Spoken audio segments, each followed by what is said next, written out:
Hey everybody, welcome to episode 19 of the Millennials in Print podcast. I am once again joined by my co-host Jake Hoffman. We have a very, very special guest on the show today for episode 19. You might recognize him here, Hamilton Davison, President and Executive Director of the American Catalog Mailers Association. They are an advocacy organization out in D.C. I'll let him touch on that a little bit more. But Hamilton, just wanted to welcome you to the show and thank you for taking the time out of your schedule. Alex, Jake, thanks for having me. Yeah, appreciate you making the trek down. The sun was here for the first time in like 2 months, so you timed that one well. Yeah, it's been some spring all over the country. All over the country. It sure has, yeah. Honestly, I mean, I think a lot of people in our space that might listen to our show are pretty familiar with the ACMA and kind of who you are and what the ACMA does, but for those that don't, which I think there are some too, could you kind of dive into a little bit about maybe your background, the ACMA, and yourself and what you do there? Okay. I know that's a three-parter. But Right. Well, I'm not an association jock. I'm a business guy. Okay. And so I really come at this from a business person's perspective. Throughout my career, I've been involved in my industry's trade associations, including leadership in those associations, member of the Chamber of Commerce and other groups to try to advance policy issues that affect our business. So a friend of mine, actually is a Randall customer, called me and said, it's 2007, he said, we've just gotten hammered. We didn't see this coming. I know you know a little something about Washington and Postal. We need you to come do some consulting for us. So I showed up and I said, you have nobody representing you in Washington. Nobody's telling your story. And in Washington, we say you're either at the table or you're on the menu. And catalogers were on the menu. They got an enormous rate increase in 2008 as a result of things that really were set in place in the early 90s or mid-90s, certainly. And I knew this was coming, but the catalog industry didn't. And I said, you really need to have an advocacy group that is focused on your issues and can, A, warn you of bad news or bad weather approaching, and two, hopefully do some things about it. So they said, well, how do you do that? I gave them a strategic plan. They said, would you do that? I said, I'll give it a try. We'll see how it goes. And that was 15 years ago. So it's been suckered into it. It's been, well, it's been fun because I really like the people that I know in the industry. Yeah. Your fine company's been certainly right up there among them. And just good, authentic people. They're straight shooters. They're willing to help. They're willing to put issues on the table, get things done. And so it's been really a pleasure. And we've done some damage as well along the way. We've got some things to happen. So ACMA is a trade association, and that means that companies of like type, in our case, catalog and e-commerce companies, come together to recognize the material externalities that affect their business in public policy. And that certainly is postage and postal affairs. More recently, sales tax, privacy, trade, tariffs, extrajudicial regulation, the long arm of regulation of people that you don't vote for, telling you how you're going to run your business, and increasingly things like liabilities, nuisance lawsuits that are being foisted on businesses by underemployed attorneys that just are trying to shake people down for money. And what they're doing is they're trying to find some way to come at you, file a suit, and then get you to pay them something just like a less settlement than it would be to defend yourself. So you make a business decision and say, okay, hold your nose, write the check. So anything that is external to our members' businesses that we can impact and is material, we try to go after and manage. And we do that by education, by hiring lobbyists that go up on the Hill, by building coalitions with other like-minded groups. And it's a slow, long process in Washington. Our founding fathers did not want anybody to pull a fast one, and they purposely designed a system where that was going to be really hard to do. And back in those days, of course, when you go to talk to your constituents, that's a 3 or 7 day horse ride away from the Capitol. And so the process moves very slowly by design, and it's easier to derail something than to make something happen. And so we play both offense and defense. On postal affairs, we played both, on this most recently passed legislation, we played both offense and defense. Getting stuff in that's essential and beneficial to mailers, getting stuff out that is not beneficial. And legislation is often compared to sausage making. You guys are up here in Wisconsin, right? You make sausage. We know a thing or two. It's kind of an ugly process, right? Yeah. And making legislation is definitely an A ugly sausage process. Yeah, and so it's fascinating to watch. Democracy is a participatory contact sport.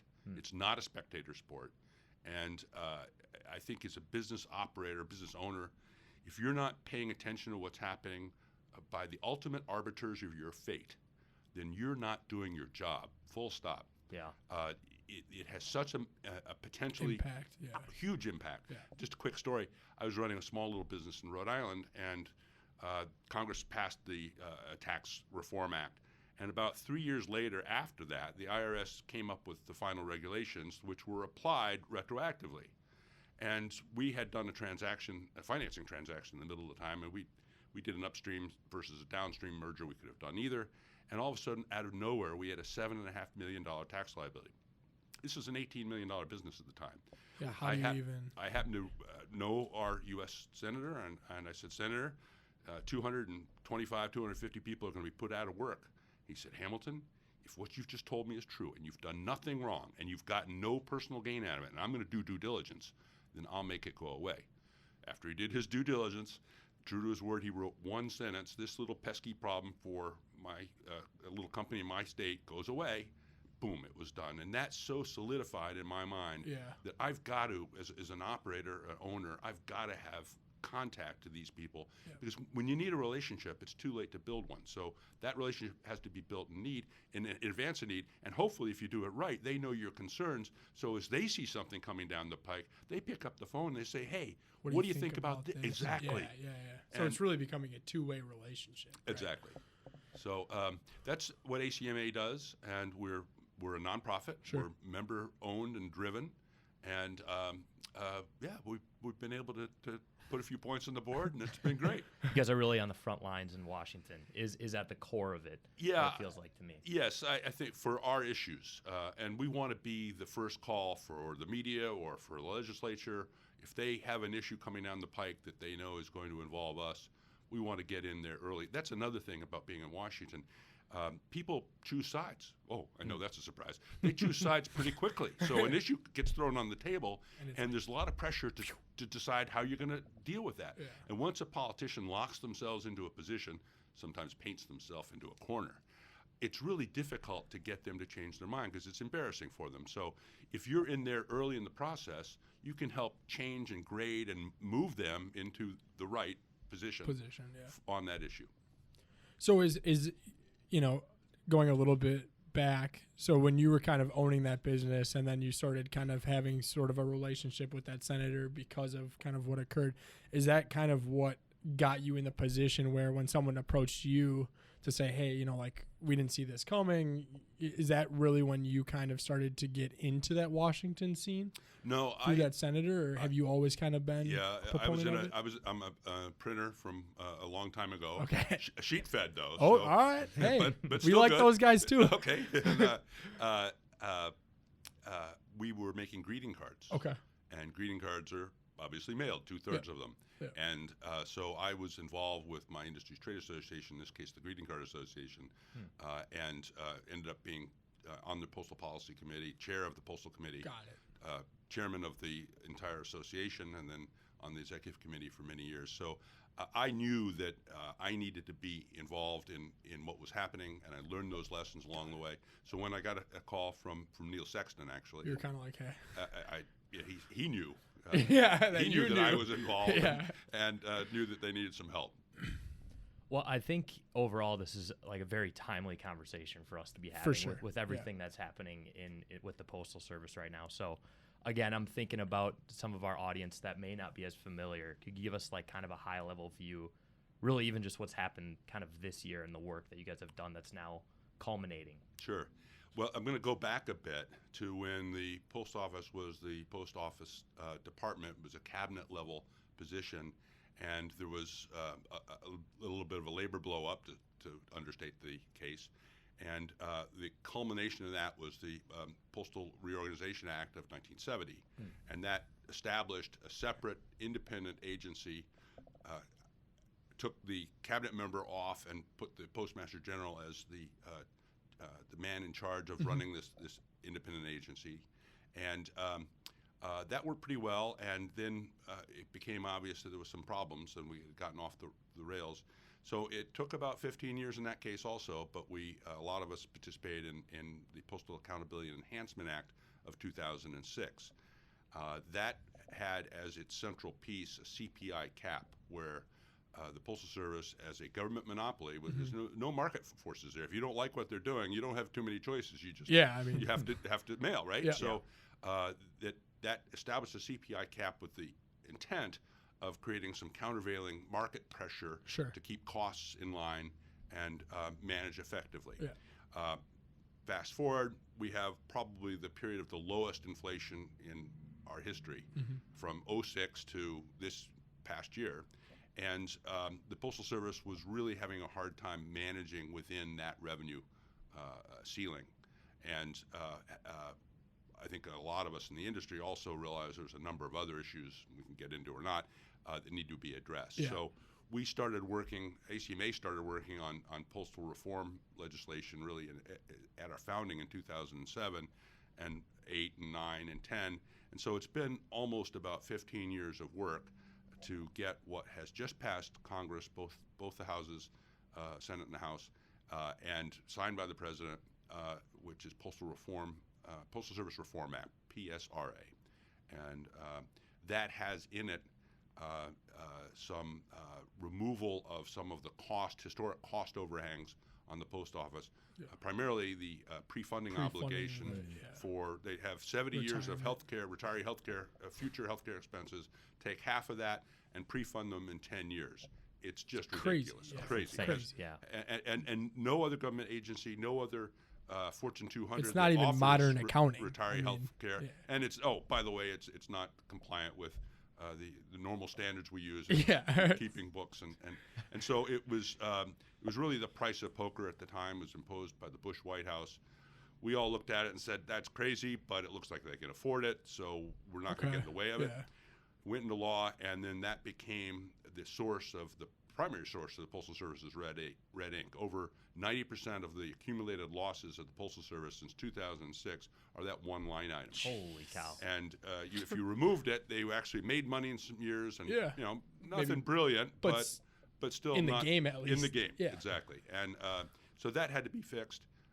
The healthcare, retiree healthcare, normally if you have retirement benefits like that, I wish I did, you have to sign up for Medicare when you get to be 65. Sure. And the Medicare comes and is the first insurer, and your company insurance then takes the second seat. Yeah. And the postal employees weren't required to do that, and So about 25% of them did, and 30% did not.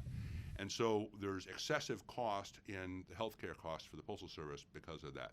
And they've paid into the Medicare system. And so that was fixed. A couple of other things were done, but it dramatically changed the balance sheet of the Postal Service. The integration of Medicare reduced the pay-for-as-you-go cost of retiree health care. So there's a P&L impact and a balance sheet impact that have some goodness. Don't erase all the financial woes of the Postal Service, but take a lot of pressure off of them. And we're hoping, therefore, a lot of pressure off the rate increases, the rate payers.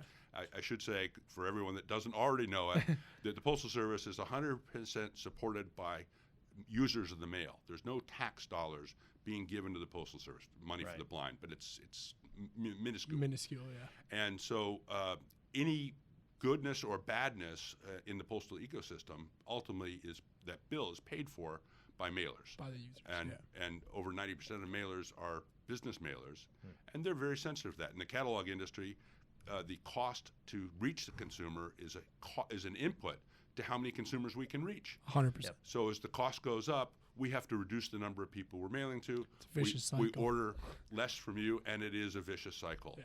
Whereas the reverse is also true. We can have a virtuous cycle where if the costs go down or the response rates go up, we can afford to mail more, and we can grow our business. Yep. And so postage is a sensitive input.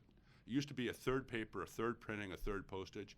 It's now 2/3 postage and a third paper and printing remaining. And one of the ways I think that has been possible is because if you look at sort of the advancement of printing technology and things like that, we've really streamlined some of the cost factors that allow us to produce the product. Do you see, since the sort of reallocation of funds, a better balance sheet, do you think that now the post office will have the opportunity to invest more in things like automation and streamlining it? And, because I know that there's a whole labor concern that is not new, is not novel to the post office by any means, but is that where you think some of those funds are going to go? I certainly hope so. 80% of the cost structure of the Postal Service is labor. So it's a very labor-intensive business, which you can imagine delivering to every household every day, 6 days a week. Yeah.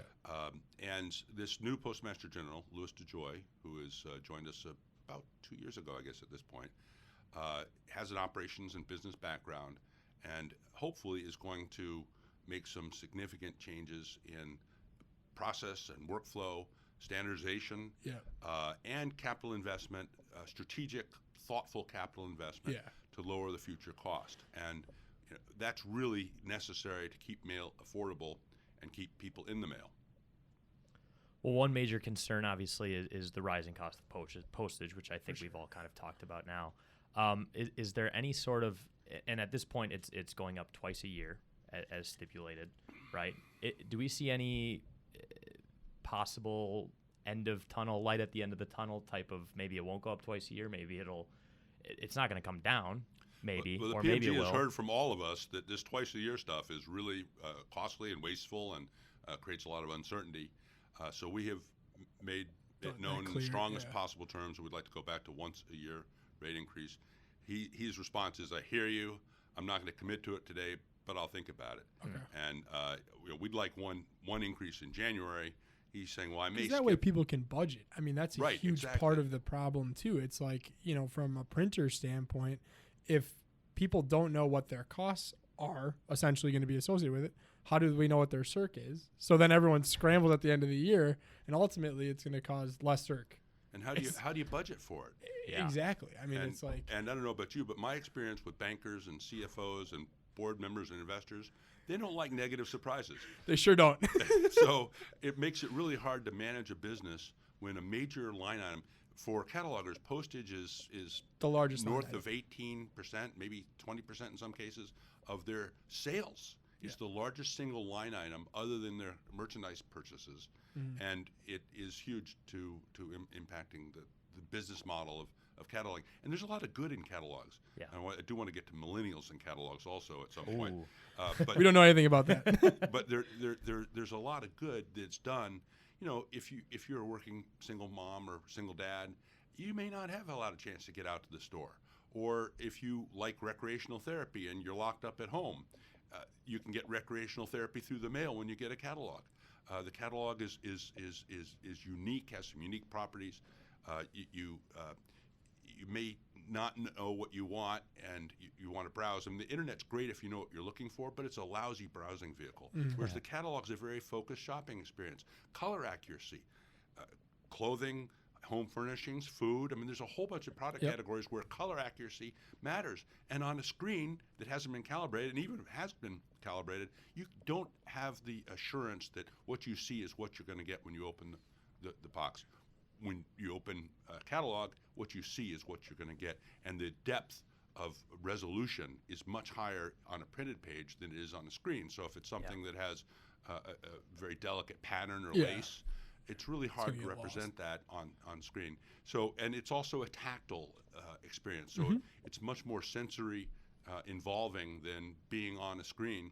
And we've done studies that the recall and the memory of you get excited by a computer, but your long-term memory and recall is much enhanced in paper format, which is why they're talking about getting rid of some electronic textbooks and going back to regular textbooks, because the human mind just works that way. And we've done studies with scanning MRIs and seen different parts of the brain light up when people are viewing the same content electronically versus in hard copy. And so there's a place for mail, there's a place for catalogs. Certainly the pandemic if it's taught us anything, it's taught us that we need to have direct-to-consumer delivery of things that we can't otherwise get. We were all shut-ins for 2 years. And so we need a good, strong, efficient, effective postal service. and with the test kits. Another example, stuff happens and the U.S. government has no ability to reach all of its citizens quickly except through the Postal Service. So it's really an essential part of national infrastructure. It is something that employs over 7 million Americans, which is about the same size as the airline industry and about the same size as the oil and gas industry. So you think of those industries as huge. You don't think of the mailing industry as that a huge, big, yeah. But it's 1.4 trillion dollars of commerce a year generated throughout the supply chain. All you folks, all of our members, and all of the suppliers to all those folks, and it really adds up to a lot. That's great scale. Like, I don't think I've ever gotten that clear of a picture on the scale. Not the full scope like you just laid it out. Yeah. Awesome. The scale of the Postal Service is another thing that's hard to wrap one's head around. 2 billion seconds ago, FDR was in the White House, and we were trying to get out of World War II. That's 2 billion seconds ago. 2 billion pieces of mail ago was the day before yesterday. So what they're doing, and the scale of what they're doing, is really hard for all of us to just grasp, wrap our heads around and understand. And that in part gives rise to the complexity and challenge of running the Postal Service. I do think that being the Postmaster General in the United States may be about the hardest job in Washington. I know you think Pennsylvania Avenue is. That's a pretty tough one too, right? But the PMG is, it's a tough, there's a lot of forces acting on you and a lot of complexity and pretty low tolerances, so you really have to get it right. Yeah, and one of the things too, like, we should maybe touch on that just briefly, is they're even talking about changing delivery windows, right? The guaranteed delivery dates. Well, they are changing service standards. Sorry.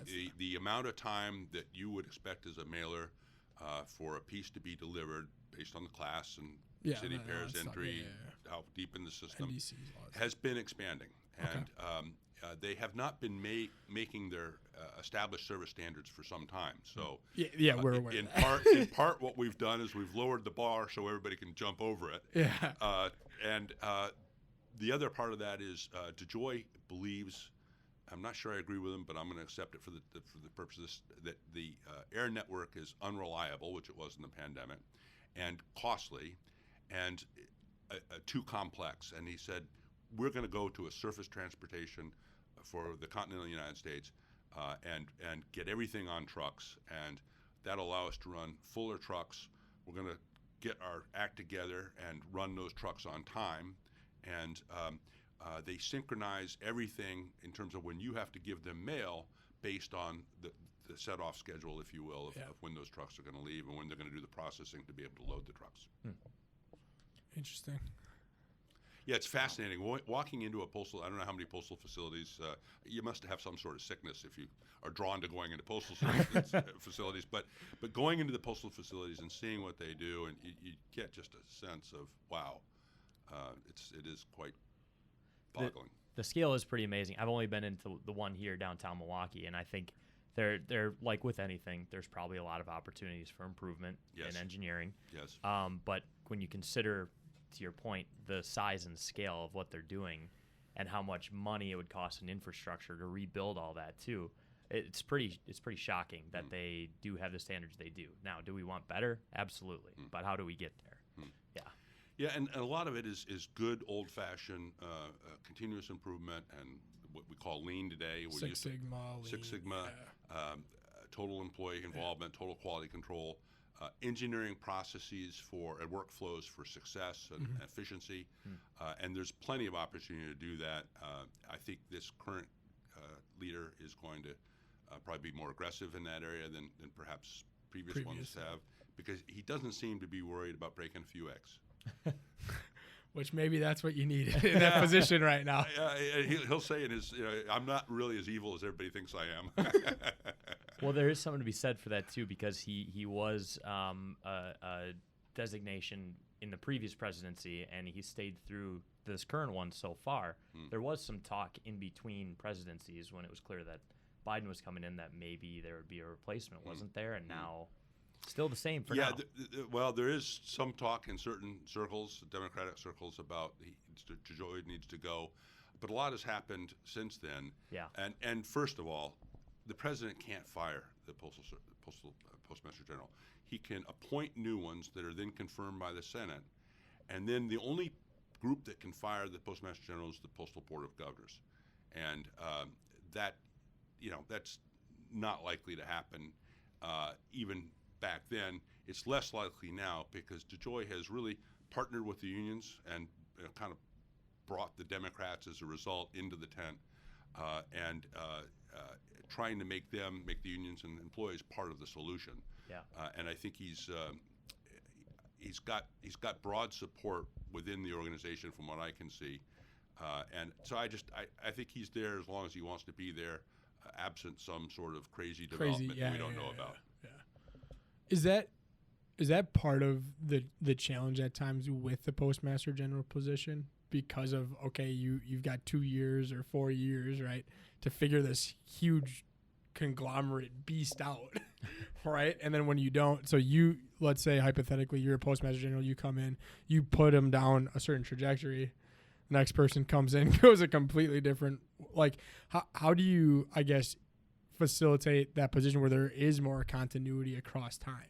Right? Well, I mean, that's like if a CEO comes into this company every 4 years, like how are you ever going to get what you need? Well, some PMGs last for 6 or 8 years. Yeah. I think it's a high-stress job, so there's a high burnout. I think the average is probably 4 years, to your point. 4 years. But it is like changing the CEO, and it does create chaos within an organization. Yeah. But unlike when a CEO comes into a business and wipes out the entire top management team, Postmaster Generals generally don't do that, and this one did not. As a matter of fact, DeJoy really partnered with his executive leadership team to decide what the strategic plan is going to be. Cool. Didn't ask customers, which I'm still a little miffed on, but he did get good input. He knows what we want. Well, that's what he said. That's what he said. He said, I know what you guys want. I don't need to talk to you guys. Better, cheaper, faster. Exactly.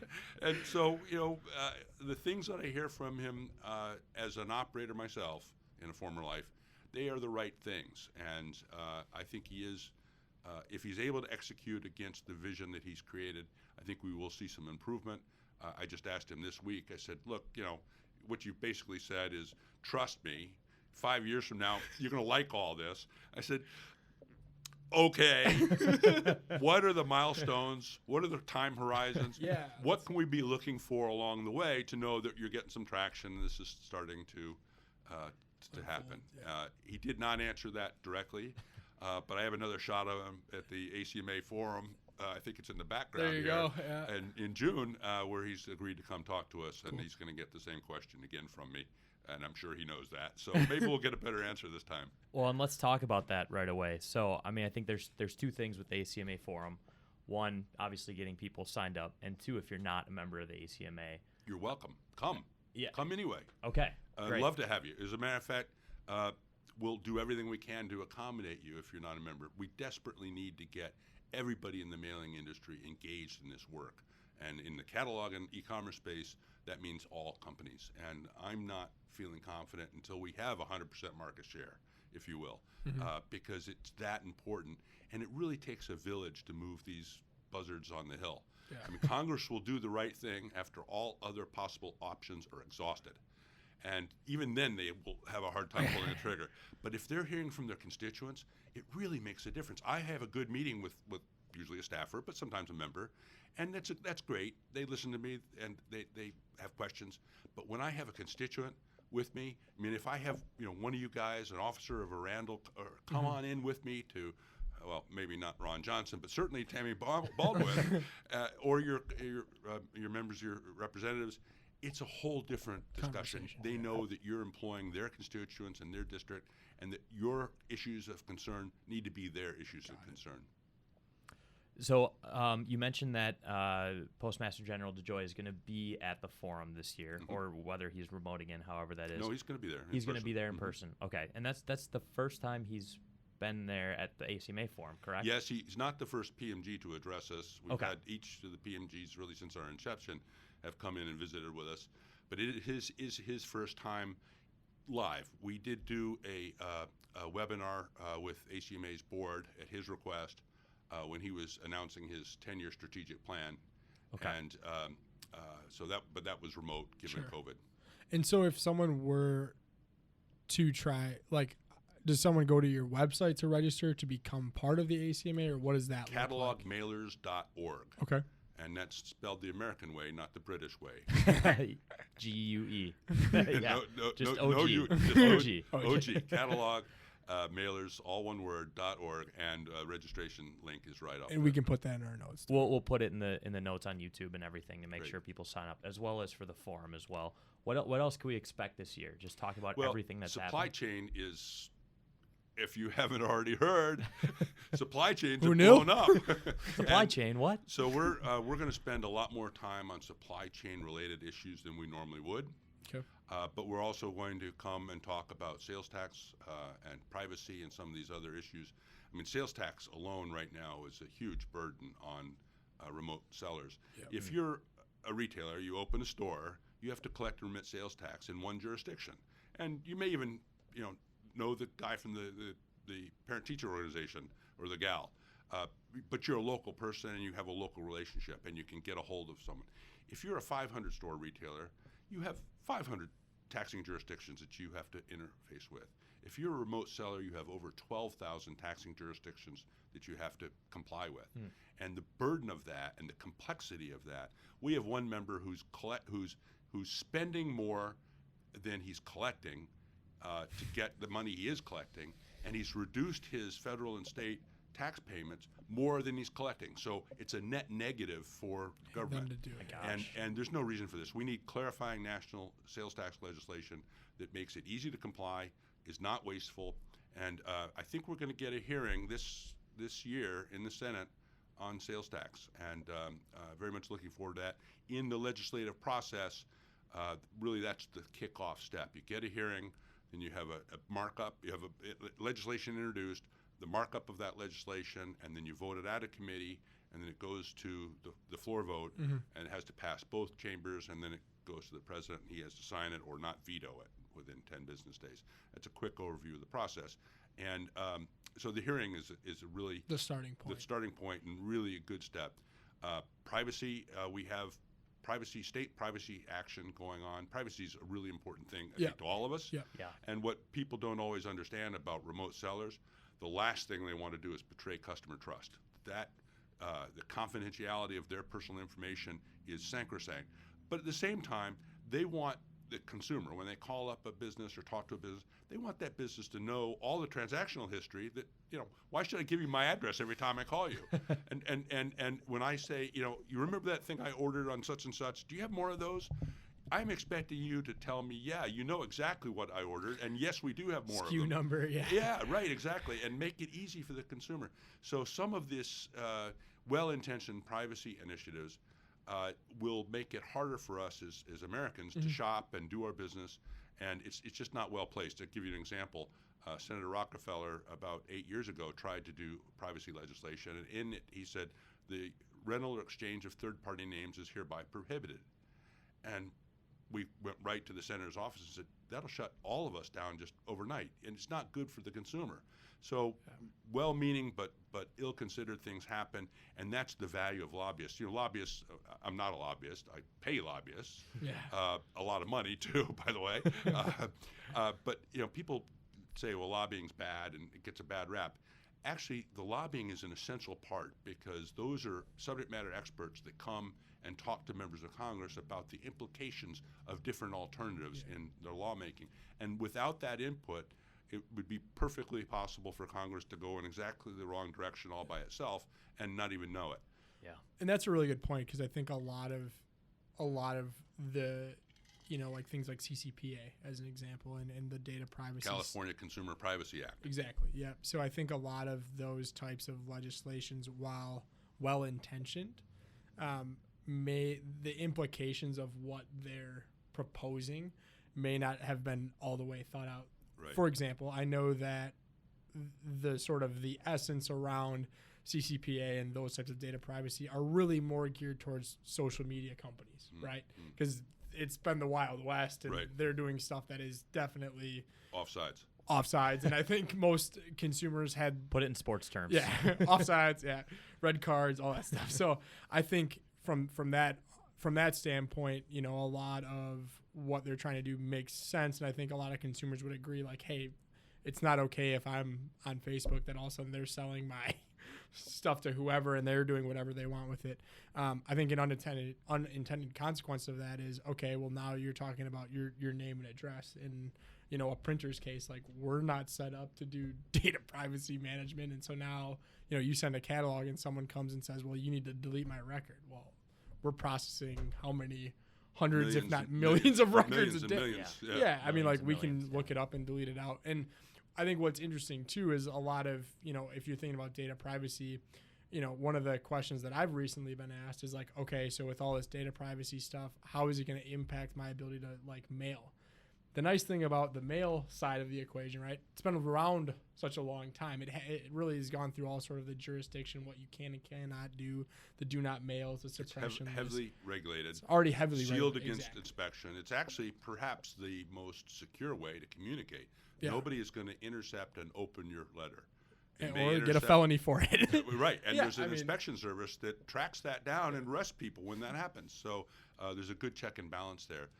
So yeah, I think the issue with privacy is we don't want to wake up someday and have 50 different privacy standards in 50 states that we have to comply, or even 20, or even 10, and some of them may be contradictory. Yeah. How do you one have another. to balance So it? we really need one national privacy Agreed. standard, and that means that Congress has got to act. And as we already talked about, that means a fair bit of shoe leather and elbow grease. Yeah. A 7-day horse ride, I think, right? 7-day horse ride in today's terms, right? Well, quite honestly, so usually I'm just trying to keep track of everybody's time, keep conscious of your time as well. Usually when we start to wrap up the show, we kind of leave it to you a little bit to provide any last thoughts, ask us any questions. How Well, we we haven't wanna talked do it. about millennials in print. And Let's do it. Let's do it. Given the fact that this is the topic of your podcast, I want to talk a little bit about that. I think the common perception is that old grandmothers use catalogs. Yes. And that catalogs are passé. In fact, I was able to get the Postal Service to do some consumer research studies and by all sorts of demographics. But we were very interested in younger Americans and what their perception of the mail was. And we did some work on this in 2017, and we redid it in 2019. And in both of those, we found that millennials particularly love to get mail and love catalogs, find great relevance in catalogs. And that was a surprise to us. We really didn't expect that. We knew the boomers were going to be all over it. Yeah. But we didn't expect younger Americans. And I think there's a couple of things going on there. One, I think the catalog's a useful tool. And I'm not a big shopper, but if you are a big shopper, you see that. My mother ordered almost everything from catalog. Now, of course, she was a little older, but younger folks say, yeah, it's a recreational shopping experience. It's a great browsing vehicle. It works. It fits my lifestyle. There's a retro to it that feels good, and retro's kind of hot right now. Yep. And millennials said they find it to be a very useful recreational tool, and they look forward to getting catalogs. And so I think that also augurs well for the future. We're not only going to need boxes of stuff that can be delivered to businesses and homes, but we need a way to market to those folks and show them all the wonderful things that we have that they may be interested in. I like to say, too, on the millennials in print part of it, just because we get this question, too, we don't have just millennials on this show whatsoever. Like, we pride ourselves on mixing the ideologies between millennials and people that have been in the industry a short time, long time, and anywhere in between. So this conversation I always love, too, because I would say that was my perception before coming into the industry was that print was on its way down, and certainly there are parts of it that are, but catalogs, especially the last few years, skyrocketing. Direct mail, postcards, skyrocketing. And I think even just from a longevity perspective, you keep mail around a heck of a lot longer than you do scrolling past an Instagram ad or anything else. Email. And I'm not bashing And the social. science backs that up. You remember it longer. The other piece of this is the direct mailers of the future. Marketing departments aren't teaching direct mail.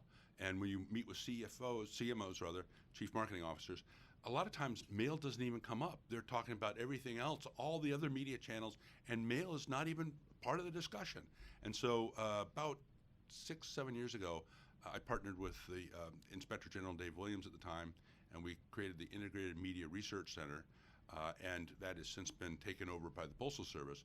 One of the things that we did was put together some coursework on teaching direct mail to college students in marketing departments so that marketing professors could offer a segment, and we brought it in. I think we're now in 60 or 70 universities across the United States. Wow. And the scores from the students, because as you know, who've been to school, those scores matter to professors as to whether they get that, whether they keep their job and whether that course will be offered again. And the scores have been fantastic from younger Americans that say, wow, we had no idea what you can do with print, no idea how mail is so measurable, no idea how it has a role in the greater marketing mix. We're channel agnostic at ACMA, but we do want all channels to be available so that the marketer can make the optimization decision based on their merchandise mix and their corporate imperatives, and mail certainly needs to be a part of that. Well, Jay, you certainly have great perspective on that about the CFOs and CMOs that come in having never done catalog or print before. Yeah, it's always kind of an interesting conversation. There's a couple ways it seems to me that they kind of find their way to print. I think one of the things that will typically happen is a company will see, sort of explosive growth on an online functionality, right?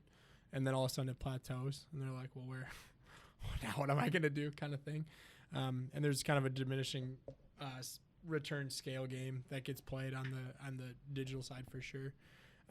So that's kind of one of the ways, but I think more and more, I think it's being accepted and it's being recognized that combining digital with print is really powerful, not just because of what it does to the print side, but what it does for the digital side. They kind of elevate one another.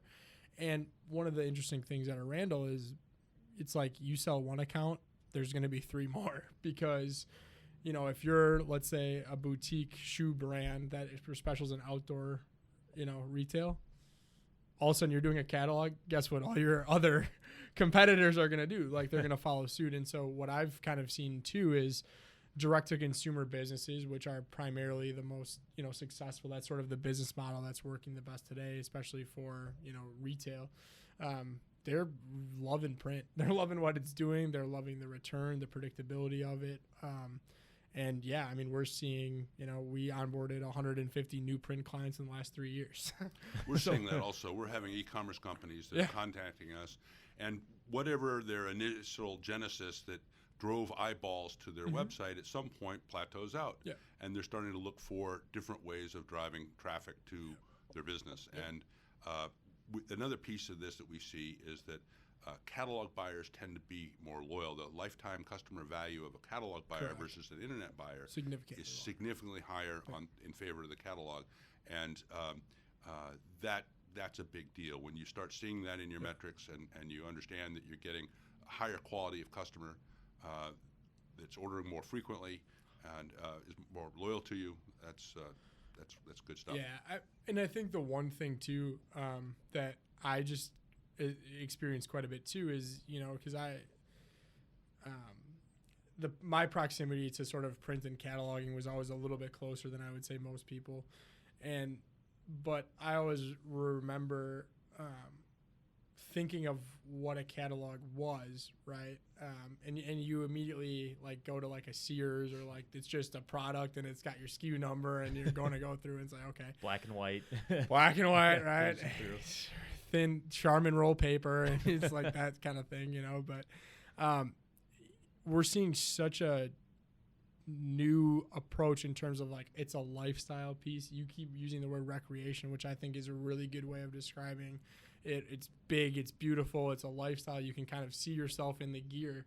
It's a much less product focused than it historically has been. And to me, it's a better storytelling vehicle, right? And what brand doesn't want to tell a better story? And just let me build on that. Sure. You can't make me go to your website. You can't make me open your email. You can't make me go to your store.